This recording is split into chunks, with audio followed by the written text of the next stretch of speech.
Falar sobre economia, porque é isso que muda a vida das pessoas, né, Josias? A gente está acompanhando o que está acontecendo na economia brasileira, os impactos na economia brasileira, de tudo que a gente vê acontecendo lá fora. Tem também as questões internas no nosso país. Nesse momento, estou aqui de olho no mercado financeiro, dólar comercial em queda de 0,36%. O dólar vai caindo, o que é uma boa notícia, né? R$ 5,77. Bolsa de Valores de São Paulo agora estava em queda, agora inverteu, está numa leve alta de 0,07%. E de olho nos dados econômicos, quem celebra muito os dados é justamente os bancos. E todo mundo fica se perguntando, né, por que os bancos ganham tanto, né? Por que é lucro em cima de lucro? E que lucros são esses? Ontem os bancos, os principais bancos do Brasil, e o maior deles, por exemplo, Itaú Unibanco, anunciou, né, que é o maior banco privado da América Latina, nem apenas do Brasil, mas da América Latina, registrou mais um trimestre de lucro recorde no fim do ano passado. E encerrou um ano com resultados muito positivo, inclusive. Né? A situação do Itaú é muito positiva, um lucro de 41 bilhões de reais em 2024 e vê uma margem muito forte para esse ano. O banco vive um bom momento, né, divulga 18 bilhões de reais em retornos aos acionistas, entre dividendos, recompra de ações. As notícias no Itaú são sempre positivas aí. Além disso, surpreendeu a anunciar um aumento de capital de 33 bilhões e 300 milhões de reais, considerando aí os desafios do cenário macroeconômico brasileiro. Bom, a gente convidou a nos ajudar a entender esses lucros aqui a nossa editora-chefe de economia do UOL, a Denise Godoy, já está conosco ao vivo aqui. Denise, o que explica tanto lucro, né? O Itaú Unibanco, um lucro de 41 bilhões, o Santander também celebrando, bateu todas as projeções para o quarto trimestre, mas tem um pouco mais de cautela em suas celebrações, mas também veio acima do esperado, né, com um aumento de 6,4% em 12 meses. Como explicar esses lucros dos bancos brasileiros, Denise? Bom dia. Bom dia, Fabiola. É muito dinheiro, né? A explicação básica é que os juros no Brasil são muito altos e estão subindo, né? A gente acabou de sair de uma reunião do Copom do Banco Central que aumentou a taxa básica de juros da economia para 13,25% ao ano. E a expectativa é que continue subindo neste ano. Então, eu acho que os bancos vão continuar esperando aí ter ótimos resultados esse ano. É claro que sempre depende também da eficiência de cada instituição financeira, né? O Itaú, por exemplo, esse lucro que você mencionou, anual, é o maior lucro de um banco brasileiro na história. É um recorde notável mesmo. E aí tem a ver também com a competência da administração do Itaú, né? Eles têm uma administração muito enxuta, muito eficiente. Tem algumas coisas que se destacam nesse ano que passou, por exemplo, é bastante importante a migração que eles estão fazendo dos serviços para os serviços digitais, né? Você vê que os clientes estão usando mais os canais digitais, o Itaú está investindo mais em tecnologia, em ampliar esses canais. Tem um super aplicativo agora que eles lançaram, que vai integrando todos os serviços do banco no mesmo lugar. Então, é isso, é um juro muito alto no Brasil, então isso para os bancos já é um ponto de partida muito bom, né? E aí depende da administração de cada banco e da gestão de cada um. Mas aí, Denise, eu fico pensando, né? Já que tem tanto lucro, não daria para reduzir um pouco as taxas, né, para os correntistas? Porque quem paga esse lucro é todo mundo ali, né? Porque as taxas não são altas, né? Quer É verdade. dizer, você está falando, você trouxe dois pontos muito interessantes, né? Que é uma competência na gestão, até o CEO, né, do Itaú deu uma declaração a respeito desses resultados positivos, né? Ele diz, mais do que indicadores financeiros, encerramos o ano com muitos avanços importantes na nossa estratégia, estamos muito animados com as possibilidades que a era da experiência reserva para o banco e para todos os nossos clientes, foi o que disse o CEO do Itaú, Milton Malui Filho.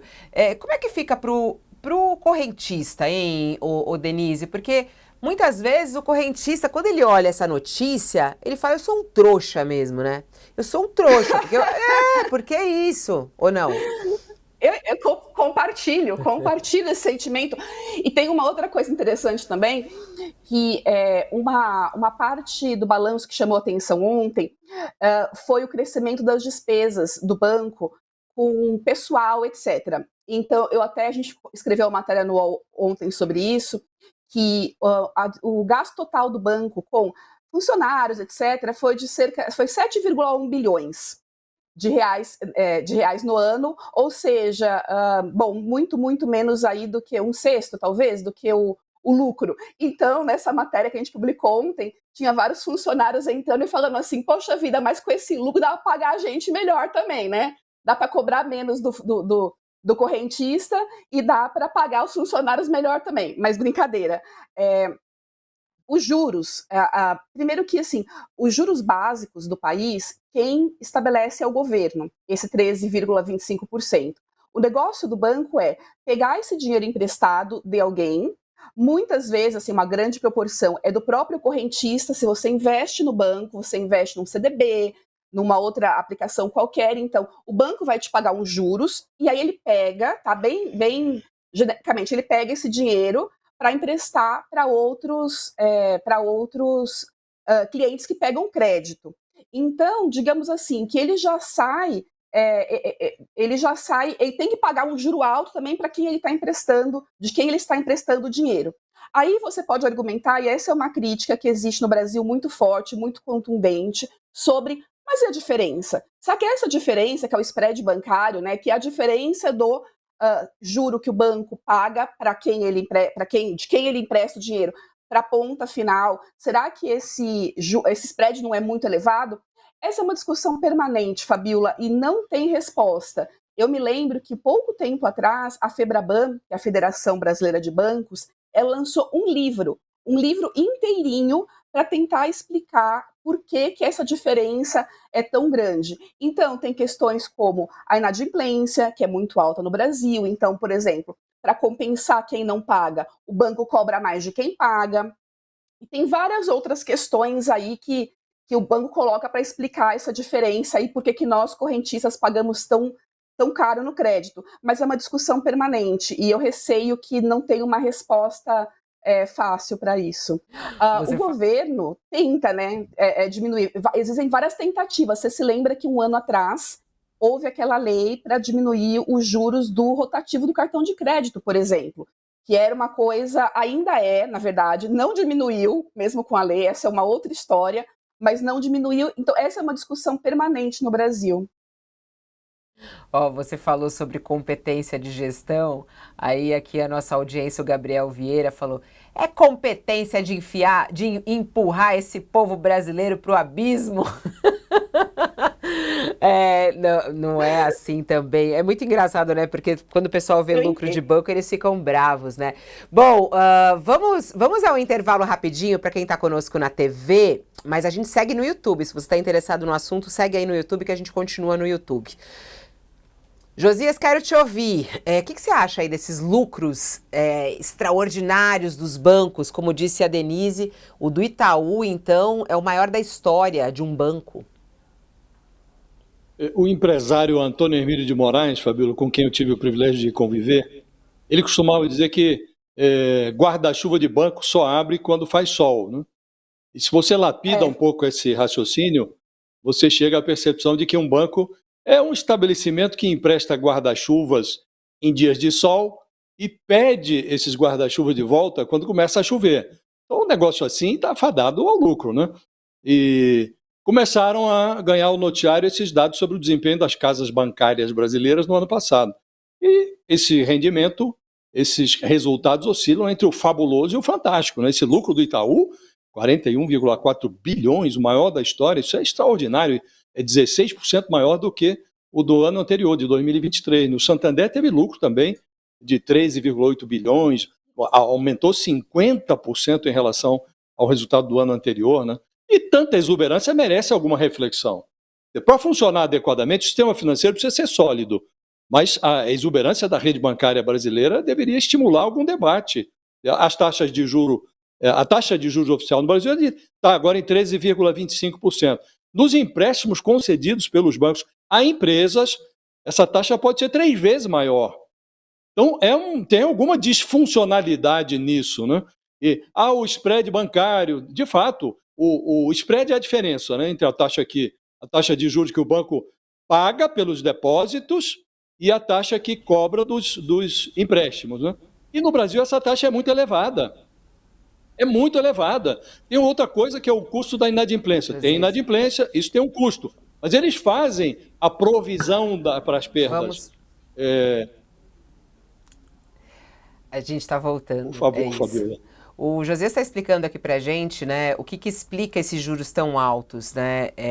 Tem aqui o Cleiton, ele fala o seguinte: muita gente quer saber do ponto de vista do correntista, do consumidor mesmo, né? Quer dizer, o consumidor, o Cleiton fala que o cliente não ganha nada com esses lucros. Ganha ou não ganha, ô Josias? E aí, assim, esses lucros são positivos ou são negativos para a economia brasileira? Eles devem ser celebrados ou não quando a gente vê um lucro como esse? O que explica um lucro desse tamanho?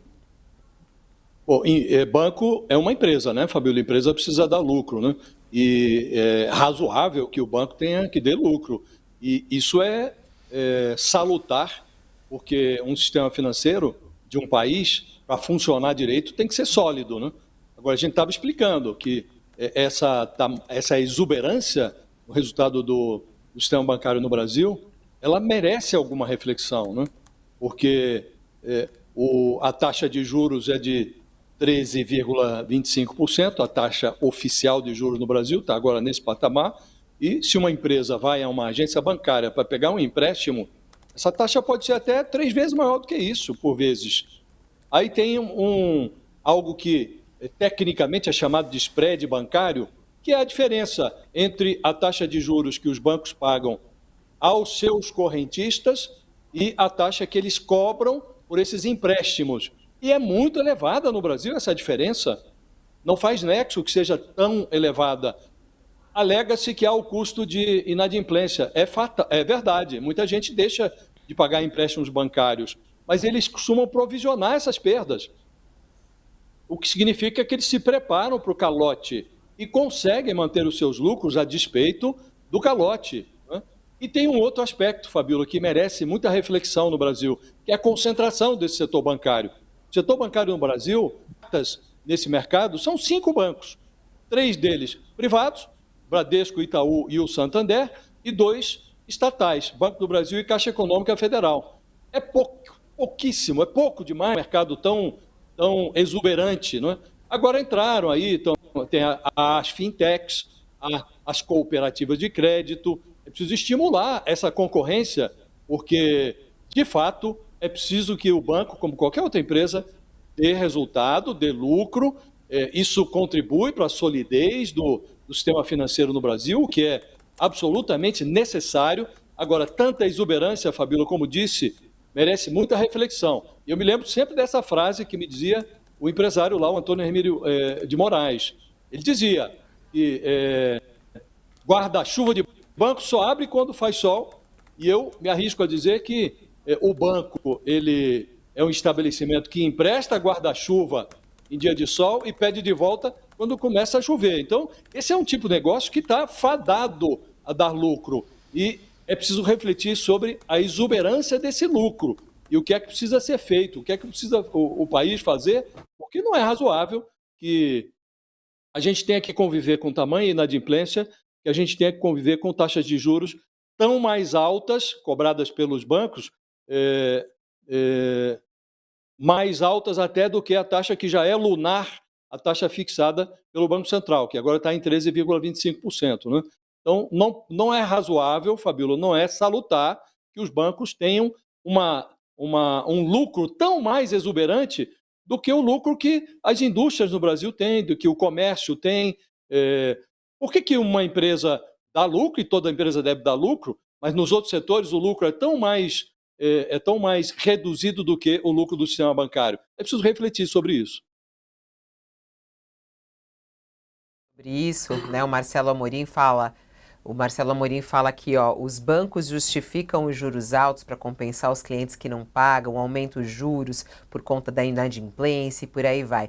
Tem outros falando aqui, inclusive, sobre os bancos nos governos. O Baroni, ele disse assim, é impressionante, né? Mas assim, eu fico pensando que não é tão difícil entender por que os bancos gostam tanto dos governos do PT, aí já também trazendo toda essa questão política e falando que sempre... O presidente Lula já falou sobre isso, né?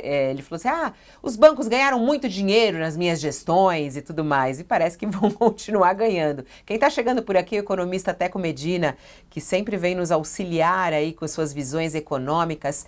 Teco, por que os bancos lucram tanto e os outros empresários nem tanto e nós não tanto também? Bom dia. Olha, ganham por uma série de razões, ouvindo, né? Teco? São Vocês estão empresas. ouvindo? Tá ouvindo, Josias, o Teco? Tá. Então vai lá, Tô pode ouvindo falar, bem, tô Teco. ouvindo bem. São empresas bem administradas, bem geridas, certamente. São empresas que, enfim, têm tecnologia, estão preocupadas ali com um monte de coisas né, em torno do seu lucro. Agora, é quase um monopólio ali, né? É um mini oligopólio ali. Você imagina que tem 200 milhões de brasileiros para 5 bancos. Na verdade, eles nem disputam entre si todos os clientes ou todas as modalidades de crédito. Então, acho que uma das razões que explicam esses lucros muito fortes dos bancos é sim a falta de concorrência. A gente tem muito pouco banco para a quantidade de brasileiro que usa os bancos o tempo todo, né? Então, se a gente certamente tivesse um número de bancos parecido com os Estados Unidos, por exemplo, esse lucro seria dividido entre muito mais empresas, né? Mas falta isso. O Banco Central tem tentado colocar concorrência aí nesse setor há um tempo. A gente vê o surgimento de alguns players grandes, por exemplo, o Nubank, por exemplo, o Banco Inter, mas ainda vai demorar para que tenha mais gente batendo de frente com os grandes bancos. Nesse ponto que você está dizendo, tem algo, por exemplo, que o governo federal possa fazer? Porque quando você diz falta de concorrência, a gente pode entender também que é um custo maior para o consumidor, né? Para o cliente. Porque Sem quem dúvida. paga esse lucro, sem dúvida, é o cliente, óbvio, né? Tem algum tipo de coisa que possa ser feita? Você falou sobre as tentativas do Banco Central, mas a gente sabe que o Banco Central é independente, né? Quando, por exemplo, tem essa provocação aqui da nossa audiência falando que os governos do PT ajudam os bancos, faz algum sentido? Não, acho que não, Fabiola. Acho que os bancos eles ganham dinheiro desde que o mundo é mundo, né? Se a gente olhar, o lucro do Itaú é recorde esse ano até o ano passado até esse ano. Provavelmente esse ano será recorde. E isso vem acontecendo ano após ano. Para quem é um pouco mais velho, né, a gente consegue ver o desenho do sistema bancário, ele é altamente concentrador, né? A gente teve, por exemplo, os bancos estaduais todos quebraram, todos eles acabaram sendo comprados por esses bancos. A gente tinha antigamente a presença de bancos estrangeiros aqui no Brasil, que também foram comprados por esses bancos. Então a gente saiu de um universo onde a gente tinha 50, 100 bancos, e esses 95 bancos acabaram sendo comprados todos por esses que estão aí. A gente talvez lá atrás devesse ter prestado um pouco mais de atenção nisso e ter tentado estimular a presença de banco estrangeiro aqui, tentado quando esses bancos iam sendo comprados, talvez colocar ali algum tipo de restrição, né? Não sei, o CAD ter feito algum olhar sobre isso, mas o fato é que de um bom tempo para cá você tem 5 grandes bancos atuando, né? Eles têm uma carteira de clientes enormes, eles prestam todos os tipos de serviço. A gente precisa do banco para absolutamente tudo, então não tem muita escapatória. Acho que o brasileiro ainda faz um trabalho muito ruim de pesquisa, de também estimular um pouco a concorrência, de procurar se no banco ao lado não tem aquele produto, aquele serviço mais barato. Ainda tem um pouco de coisa que o brasileiro poderia ajudar, mas o fato é que algumas coisas também você cai de um lado você sai de dar dinheiro para um banco aqui para dar dinheiro para o banco ao lado. Também não tem muito o que fazer, né? Então a concorrência seria um dos fatores que ajudariam a gente ter enfim, ter produtos e serviços melhores e mais baratos. Em todas as áreas é assim que funciona, né? Quando você tem concentração demais, o preço sobe ou a qualidade do produto ou do serviço piora. Vai lá, Josias.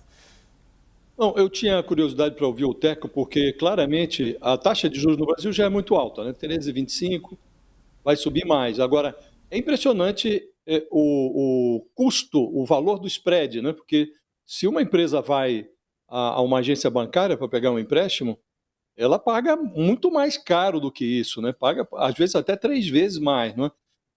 Essa ausência de concorrência, estamos falando aqui de 5 bancos, né?